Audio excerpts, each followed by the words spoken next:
Alright, so I've tried to record this like multiple times. I'm trying to make this in a very short video just to just give you a summary of my perspective upon the very perspective of semen retention.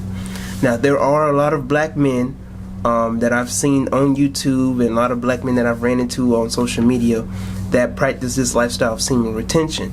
And this isn't to say that I am against the particular lifestyle, because you can practice whatever lifestyle that you want to, whatever benefits you and helps you out in your life. However, for me, I am built different. Okay, and that particular type of lifestyle just does not resonate with me.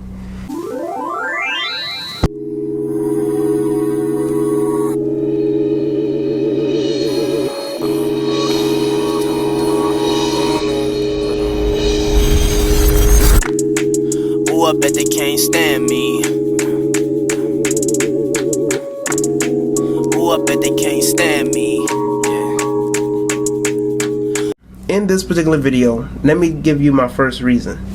One, I've always felt that in everything that you do, and I've done my research, alright, and when you study the law of energy, the law of rhythm, the law of cause and effect and stuff like that, the law of duality, when you look at energy and the way that energy operates, energy is continuously active. Alright? Energy is never created or destroyed, it only transfers.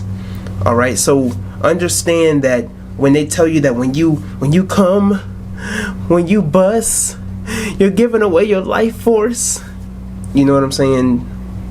That's not true entirely. Alright? Your life force, that your energy, stuff like that. Understand that in everything that you do, you have to have energy in order to do it. For me to blink, for me to breathe, for my heart to beat, for me to talk to you, for me to walk somewhere, for me to work out even.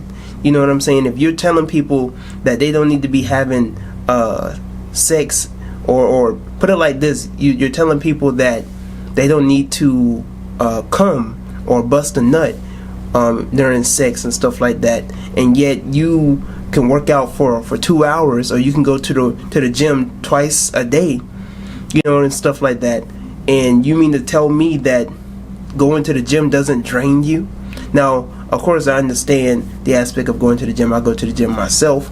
You know, I understand the aspect of building up your muscles, so you have to, you know, pick up the weights and stuff like that, and all this other type of stuff, push-ups and sit-ups. You know, these things build your body. But understand that after you get done working out, you know what I'm saying, the weights that you could pick up 30 minutes ago, you can't pick up no more.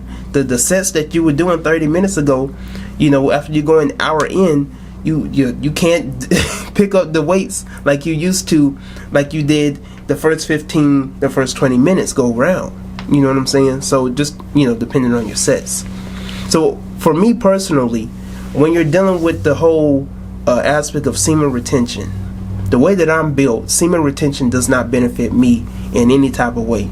As a matter of fact, me personally, me busting, alright, me coming after having an interaction with a woman, whether it's in person or through FaceTime or on the phone, stuff like that, all those type of stuff.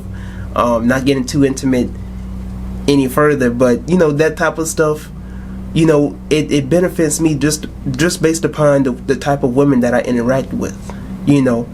So when it comes to that type of vibe, that type of connection with a woman, you know, she's supposed to give you that energy back. And if she gives you that energy back, it recharges you. You know, it makes you feel good. It makes you alive. It makes you feel like you're going to be active. Every time that I had a quote-unquote orgasm or climax, and every time that I came with this one particular type of girl who was really into the occultic type stuff. She was spiritual. She practiced voodoo, all this other type of stuff. And every time after we had this type of interaction together, I will always feel empowered.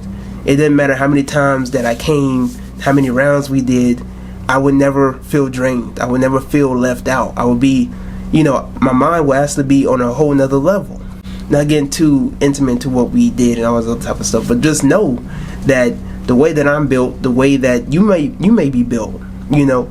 Understand that we can't fall into and I don't want to call it propaganda, but we can't fall into this misunderstanding of our body. You know what I'm saying?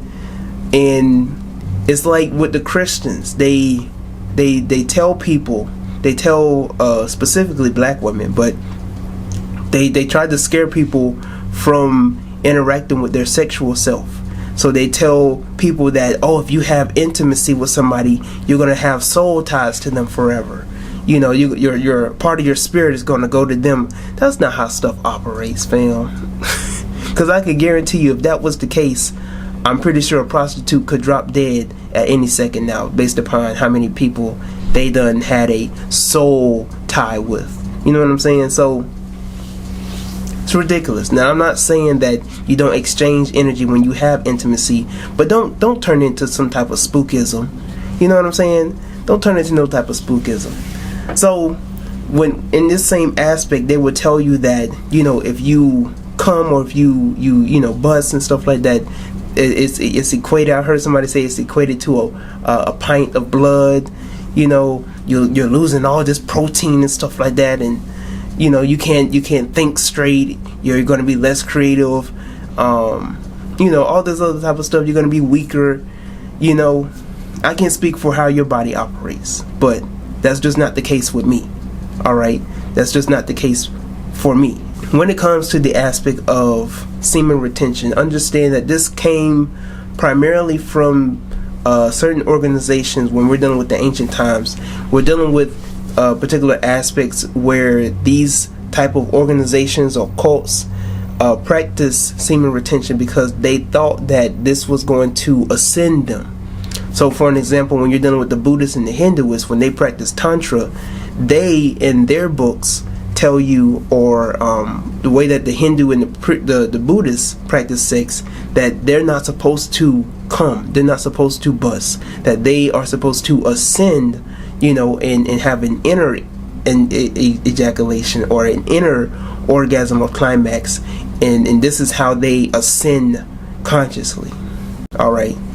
So when you're dealing with the Buddhists and the Hinduists and the Christians who practice what they call like a right hand path, type of understanding or information, or this type of practice and tradition, this is when they talk about semen retention. Now, when you're dealing with the left side, voodoo, when you're dealing with the occulted people in terms of the hermetic people, the people who practice Hermetic law, people who practice alchemy, stuff like that. When we're dealing with the left side, the left hand path, when we're dealing with witchcraft and alchemy, the dark side, as they call it, we're dealing with ejaculation. We're dealing with busting the nut. All right. So in this aspect in which, and you probably seen it before, you know what I'm saying, where a man is having this intimate, this hard, intimate, intense, type of interaction with a woman, and after they get done, he busts on her face, he busts on her titties, he busts on her ass, or even inside of her. This is a type of ritualistic type of thing. You know what I'm saying? Don't want to get too deep into it. I'm just telling you that it's a type of ritualistic thing when we're dealing with alchemy, when we're dealing with the dark side, aside from the right hand path or the Christians and stuff like that. And they're like, ew, why would you see some of these, and ironically, the Christian girls be the freakies. They be on some alchemy type stuff, but you have some Christian girls be like, oh no, I could never swallow, I could never suck this, that, and the third. But then you have women who say that type of stuff, but they want a man to eat them out. Video for another day. Nonetheless, what I just want to tell you is that the particular lifestyle in which they talk about, ascension and descension, semen retention, that's just not for me. So it is.